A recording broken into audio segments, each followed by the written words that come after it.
Good evening. My name is Lorna Reinhardt. Wow, this is really out of my comfort zone. I don't know how James Mellinger does this. But I'm happy to be here and to share my story. So let's begin. My story begins growing up in foster care.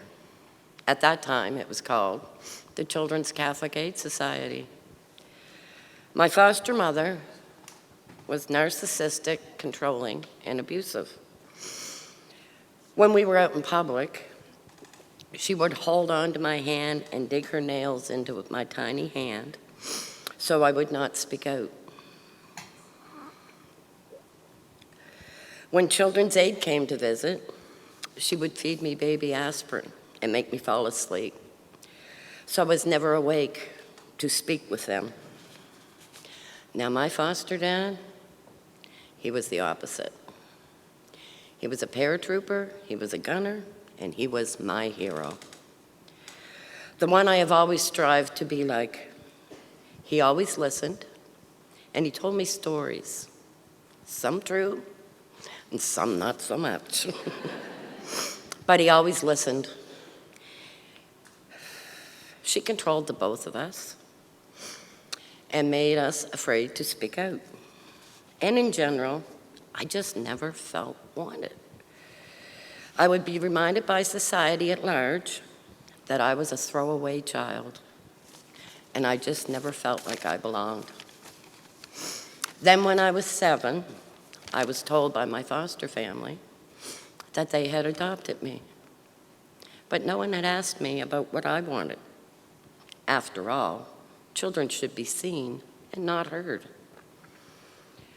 I always wanted to be loved, but what was love when you felt like you've never been shown it?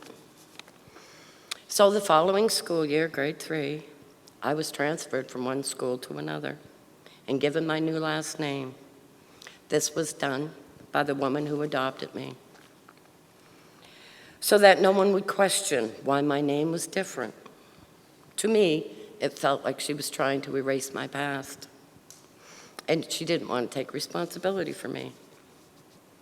I hated school. I never did well with people telling me what to do.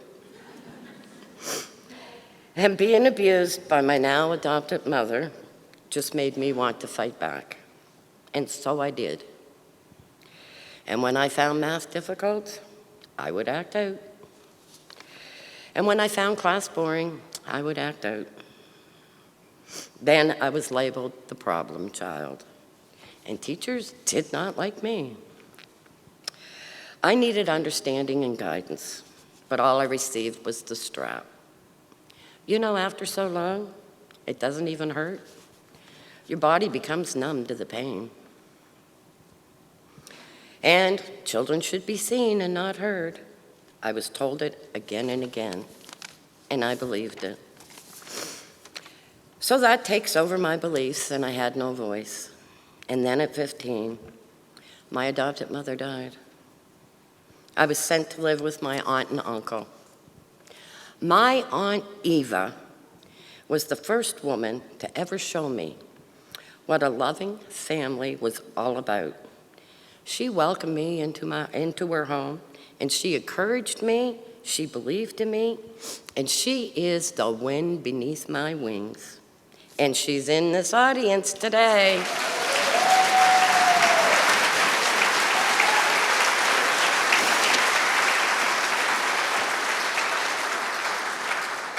But at 15, I was broken, and I didn't know how to accept that love.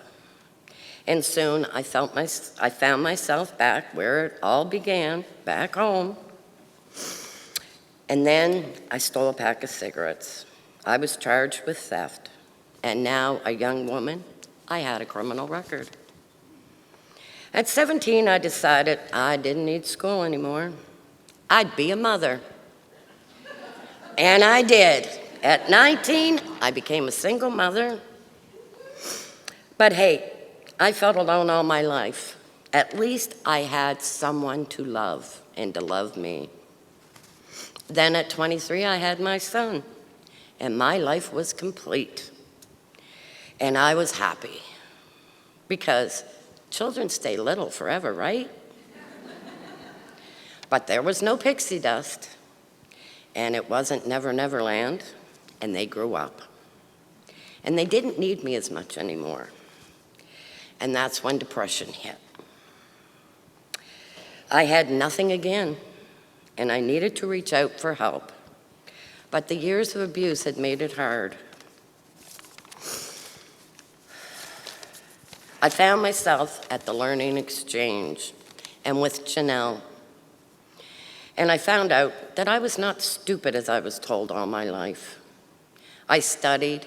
I wrote the GED for the first time, and I passed it all but math by 2 marks.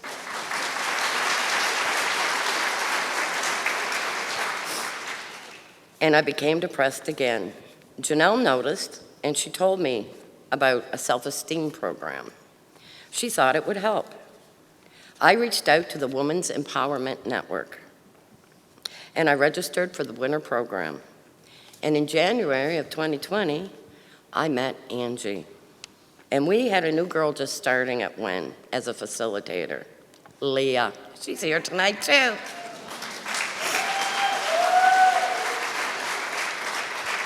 I started the program, and I learned so much. I learned my low self-esteem. It wasn't my fault. I learned that I was worthy, and I learned to use tools I was learning to make me stronger, and it did. And then that thing happened. We had to flatten the curve.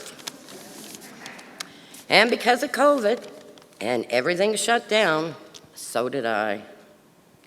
I wanted to take Power Up program, but it was delayed. Then I had moved and we had lost touch. Those 2 years did so much damage to me, mentally and physically. I fell into one of the darkest places I never wanted to go. I was truly losing control. I myself became like a person I did not want to be, my adopted mother. I was being controlling, hateful, and nasty. And then things started to open back up. I reached out to the Learning Exchange, and I took the soft skills program with Alex. It was a great program, and Alex was so kind and understanding. Then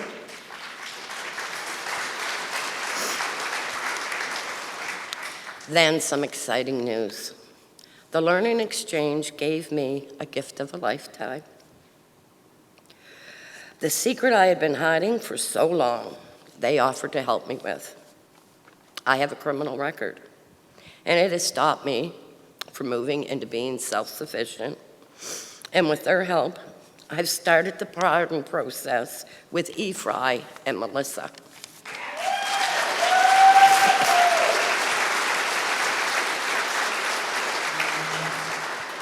Then I got back in touch with Leah at WIN, and I got the news that I would be in the next Power Up program. 59! For me, the Power Up program was the most emotional roller coaster ride I have ever been through. It taught me how to be proud of myself. It taught me to respect myself. And it taught me that the love I struggled to find was already there for me. All I had to do was look in the mirror. This love was meaningful. This love was special. This love was different, because this love was me. And I loved myself for the first time in 58 years. And this love will be forever. Thank you.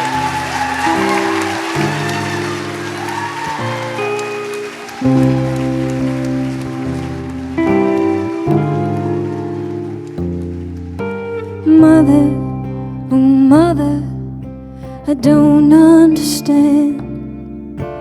Why do you hurt me when you're holding my hand? Father, kind Father, where do you go? You're out fighting battles when you need it so. strong voice speaks out. Can you hear me now? Time will heal. Patience, listen. Can you hear me now?